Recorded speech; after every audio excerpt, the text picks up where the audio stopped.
नमस्कार प्यारे साथियों, आपका बहुत बहुत स्वागत है मेरे चैनल पर। आज हम भक्ति काल का निगुण एवं सगुण का सौम्य वैशव्य में पढ़ेंगे। हम पढ़ चुके हैं जैन साहित्य और आगे आपने अगर वीडियो नहीं देखी है तो आप मेरी प्रीवियस वीडियो देख सकते हैं भक्ति कालीन की।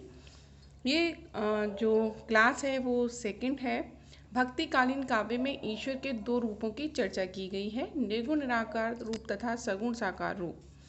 इसे दो भागों में विभक्त किया गया। सूफी कवि निर्गुण निराकार परमात्मा की बात करते हैं, जबकि राम भक्ति परंपरा के कवि और कृष्ण काव्य धारा के कवि ईश्वर के सगुण साकार रूप की बात करते हैं। यानी अगर हम बात करें निगुण और सगुण की, तो भक्ति कालीन यानी भक्ति के दो रूप बताए गए हैं, निगुण और सगुण। निगुण में वो आते हैं जो निराकार ब्रह्म की उपासना करते हैं, और सगुण में राम और कृष्ण को जिन्होंने राम और कृष्ण की भक्ति की है उसे हम सगुण काव्य धारा में रखते हैं।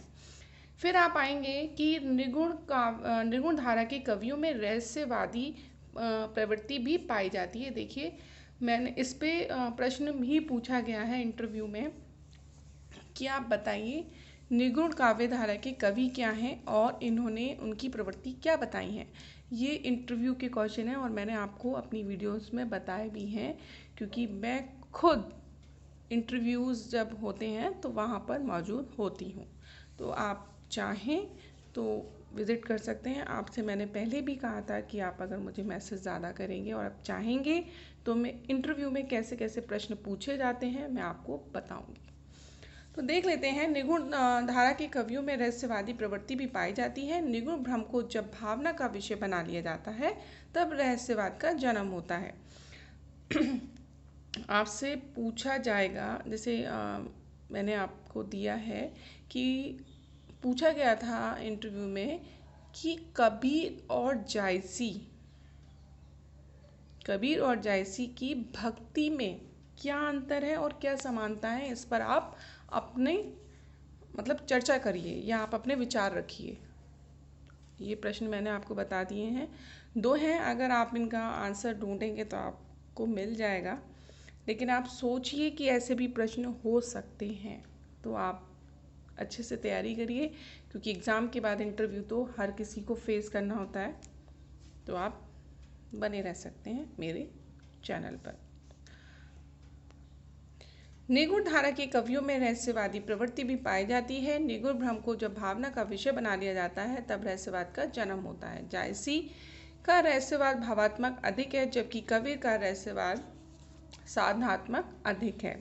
निर्गुण उपासक भक्त कवि में संत कवि और सूफी कवि कबीर, दादू, सुंदरदास, मूलकदास, रैदास भक्त कवि हैं, जबकि जायसी, कुतुब मंझन, मुल्ला दाऊद, नूर मोहम्मद आदि की गणना सूफी कवियों में होती है। निगुण निराकार भ्रम, सूफी कवि भी आप याद कर लीजिएगा, सूफियों की विशेषता क्या रही है ये भी आपसे पूछा जा सकता है। निर्गुण निराकार ब्रह्म को ज्ञान योग से प्राप्त किया जाता है। सूरदास ने निर्गुण निराकार का खंडन और सगुण साकार का मंडन किया, जबकि तुलसीदास ने यह बताया कि निर्गुण निराकार ही लोकहित एवं भक्तों के लिए सगुण साकार रूप धारण कर लेता है। तुलसी ने ज्ञान योग का खंडन किया, अपितु उसे कठिन और भक्ति को सरल बताया। कवि ने जिस निर्गुण ब्रह्म की चर्चा की वह अनादि निराकार है, तथापि उसके लिए वे राम, रहीम, हरि आदि अनेक नामों का इस्तेमाल करते हैं जो सगुण ब्रह्म के लिए उपयुक्त होते हैं। तथापि यह है निगुण ब्रह्म ही तुलसी के राम, दशरथ पुत्र राम है, विष्णु के अवतार हैं और अनेक प्रकार की लीलाएं कर रहे हैं, जबकि कवि ने राम निगुण निराकार ब्रह्म है। जैसे तिल में तेल है और काठ में अग्नि है, उसी प्रकार निगुण ब्रह्म जीव में ही व्याप्त है। कबीरदास जी कहते हैं ना कि आप मनुष्य से प्रेम करिए, क्योंकि मनुष्य में ही भगवान है। वो उन्होंने खंडन भी किया है, पाहन पूजे हरि मिले तो मैं पूजू पहाड़, याते तो चाखी बलि पीस खाए संसार। तो उन्होंने इतना कुछ बोला है कि, और इसीलिए वो निराकार ब्रह्म की उपासना करते हैं, समाज सुधार है। इसीलिए उन्होंने ये कहा है कि आप व्यक्ति में भगवान ढूंढिए, है ना। फिर कबीर जायसी दोनों ने मूर्ति पूजा का विरोध किया। दोनों ही एक ईश्वरवादी हैं। राम रहीम की एकता का प्रतिपादन आदि कबीर ने ही किया तो जायसी ने जीवात्मा परमात्मा की एकात्म पर बल दिया। परंतु कवि ने जहाँ जीवात्मा को स्त्री रूप में और परमात्मा को पुरुष रूप में कल्पित किया, वहीं जायसी ने जीवात्मा को पुरुष और परमात्मा को स्त्री रूप में माना है। देख लीजिए, कबीरदास जी की जीवनी के बारे में भी पूछ लेता है आपसे, और आपसे कबीरदास जी के बारे में भी पूछता है। तो कबीरदास जी के बारे में हम थोड़ा सा जान लेते हैं। भक्ति काल की निगूढ़ धारा के संत कवि कबीरदास जी 1398 से ईस्वी में 1518 ईस्वी में हुए, यानी उनका जन्म काल रहा 1398 और 1518 में उनकी मृत्यु हो गई। उन्होंने 3 रचनाएं की। साखी सबद रमैनी, जो कि बीजक नाम की पुस्तक में हैं, जिन्हें कालांतर में उनके शिष्य धर्मदास ने बीजक नाम से संकलित किया। कबीर के काव्य पर नाथ पंथ, सिद्ध संप्रदाय, वैष्णव मत और अन्य प्रचलित मतों का पर्याप्त प्रभाव दिखाई देता है। हठ योग, मैंने आपको बताया था, हठ योग को अष्टायोग भी कहते हैं, और उसमें क्या क्या आते हैं हठ योग में, ये भी मैंने आपको अपनी प्रीवियस वीडियो में बता चुकी हूँ। हठ योग साधना के शब्द जिन्होंने नाथ पंथ से लिए तो चमत्कार प्रदर्शन की प्रवृत्ति सिद्धों से ग्रहण की।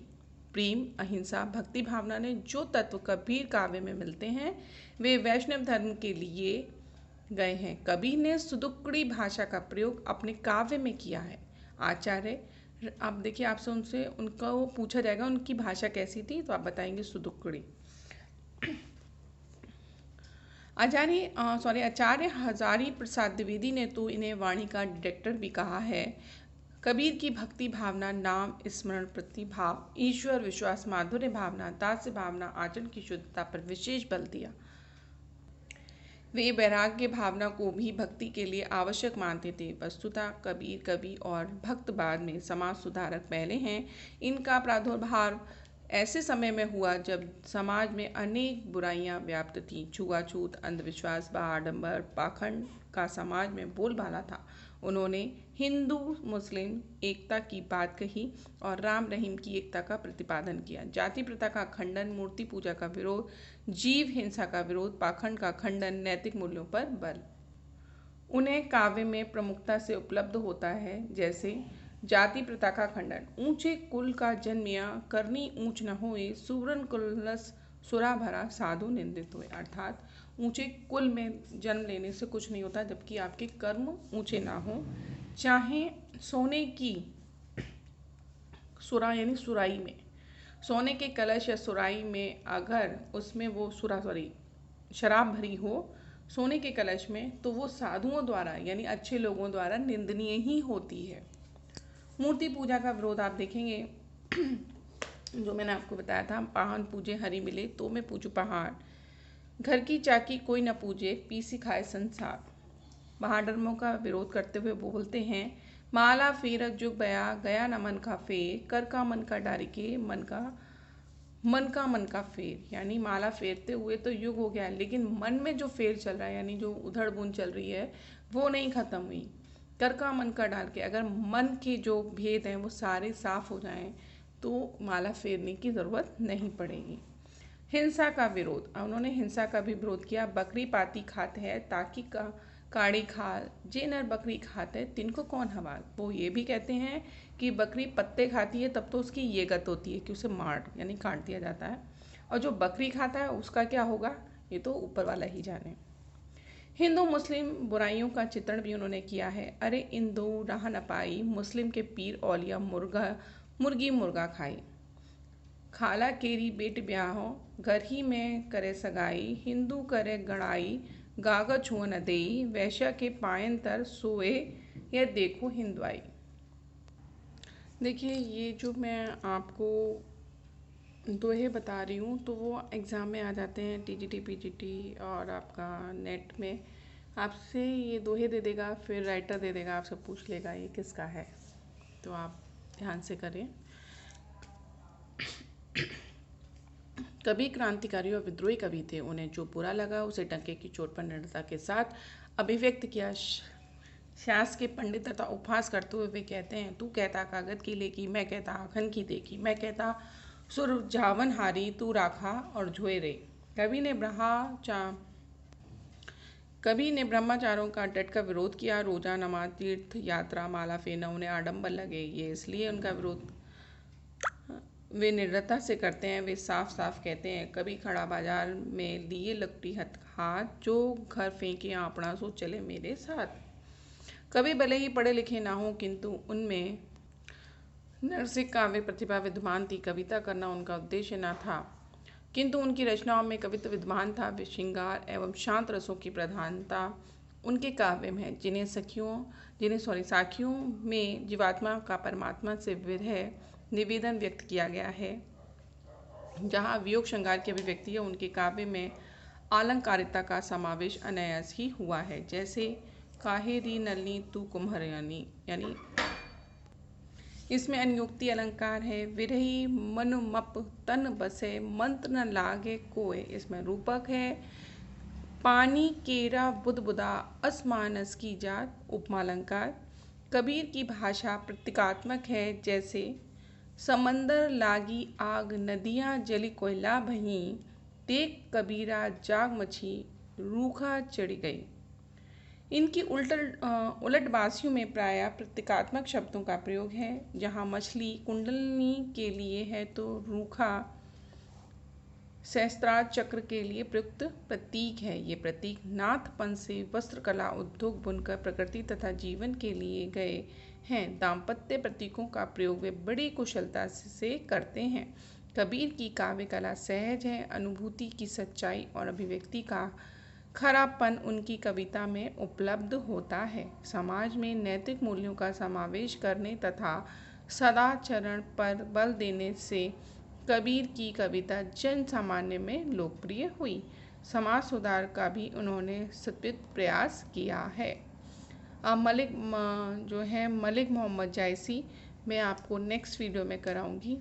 अगर आपको लगे कि ये आपके लिए अच्छी है तो प्लीज़ लाइक भी करिएगा, शेयर करिएगा जिनको ये ज़रूरत हो। आपका बहुत बहुत धन्यवाद अब तक बने रहने के लिए।